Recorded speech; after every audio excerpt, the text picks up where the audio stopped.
Hello, Capricorn. We are going through all the transits, all the astrological transits that are happening in May.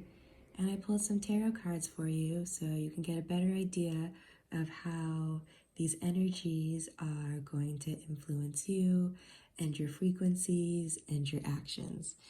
So first and foremost, I pulled your card for the month of May, and I got the Queen of Wands. And this is going to be a recurring theme for the month of May for you. It's all about passion. You've been doing so much hard work all of 2020 and really going back into 2019. No one can ever tell you that you are not a hard worker. And 2019 and 2020 up until now are definitely no exception. With that Saturn-Pluto conjunction in your sign, huge changes are taking place in your life. But as always, Capricorn, you are meeting these challenges and these changes and ultimately this beautiful transition with more grace than any of us other signs could ever hope to achieve. So you're doing a good job. This month, you are guided by your passions. And that might be kind of hard if you think, I've been working so hard, I'm exhausted, I can't even think about what my passions are. Well, you have some help. Things are growing and blooming, ready for you to pick. And then also, you have your guides, your spirit guides, your ancestors, and that like animalistic part of you. We have the cat, so that clever part of you who just knows where to go. You kind of let your ego take the back seat and you let your subconscious unfold. And that could even just mean your subconscious wants you to sit on the couch and rest. But it's also going to lead you to your passions. And who doesn't love sitting on the couch? Side note, I love that I pulled this card for Capricorn because two of my dear friends with incredibly strong Capricorn just got black cats. So I took this as a good sign. On May 3rd, let's put you right over here. Perfect. On May 3rd, we have Venus square Neptune. We have the Lovers reversed. You're letting go of a dream, and it's for the best. You're also making a choice. You come to a fork in the road and you can go one way, maybe the way you've always done it, or you can choose this new, very spiritual way of doing something. It doesn't mean that you're facing a breakup, but it's a possibility.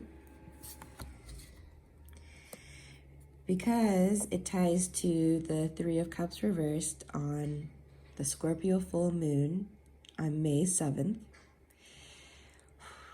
This is about letting go of deep, deep-seated feelings of rejection, feelings of baggage, in favor of simple acts of pleasure. This might mean losing some friends who kind of have been very toxic and negative at this time. Remember, at this time, your health is of the utmost importance. And if people are choosing to be negative and not support your health, and it's hard because when we look at reality, how can we not see that the reality currently is negative in so many ways? But it's about accepting that reality and moving forward. Well, we also need to take time to mourn, but when the toxicity and the negativity is becoming hostile to your health. So keep that in mind. And that is what you are letting go under the full moon.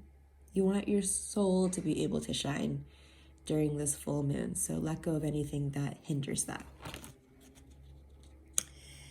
So then, we come into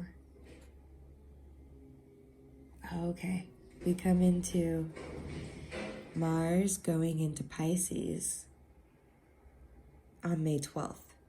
For some people, certain people very much dislike Mars and Pisces, but this is going to actually be a time when you have an easier time talking underwater than you do above land and communicating. You have all the tools that you need, a little coral here, some seashells, your trusty seahorse that you can ride through the ocean, and you're able to cast these underwater spells when no one else is looking. Very nice. So it'll be a nice time for you. Dun dun dun. Also around this time, so May 11th, May 13th, and May 14th. Don't worry, it's not as scary as I'm making the scary music sound. We have the retrogrades. We have Saturn retrograde, Jupiter retrograde, and I saved Venus retrograde for last, even though it happens in the middle, because Venus retrograde is a really big deal. I'd say maybe even a bigger deal, if not as big of a deal as when Mercury retrograde takes place. Saturn retrograde is about going back over. It's almost as if you've walked over a wall that was crumbling and you realize that the next person that has to walk over it might trip over it. So you go back and you kick the wall in again so it just crumbles to the ground.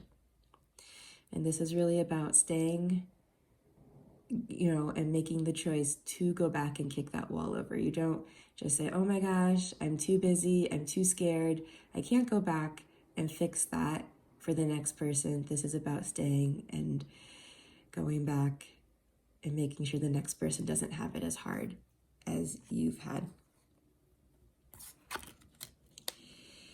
Jupiter retrograde.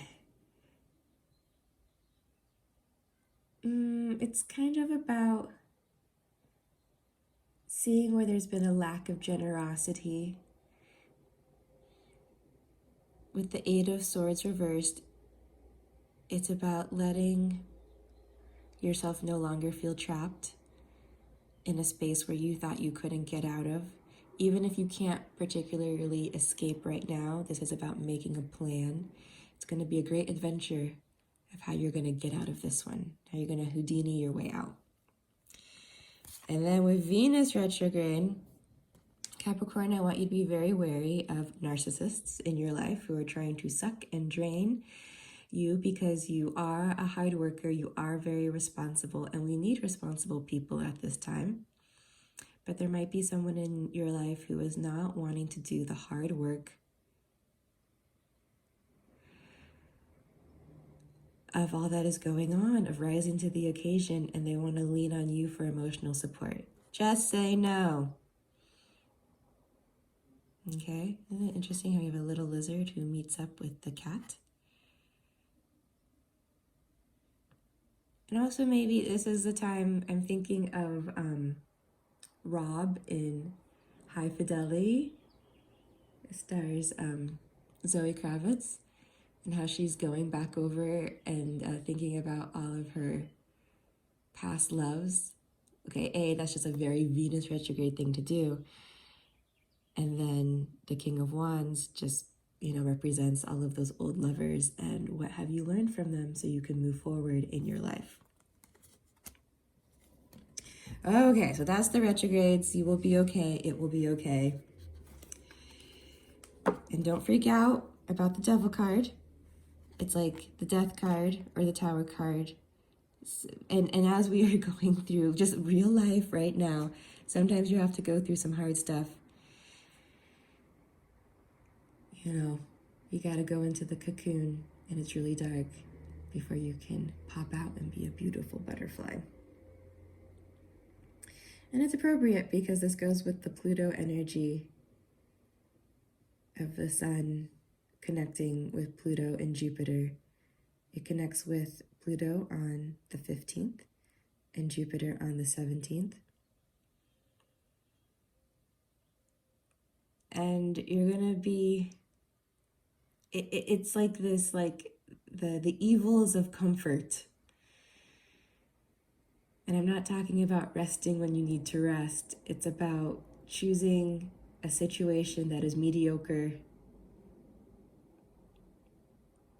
because you'd rather do that than try something new.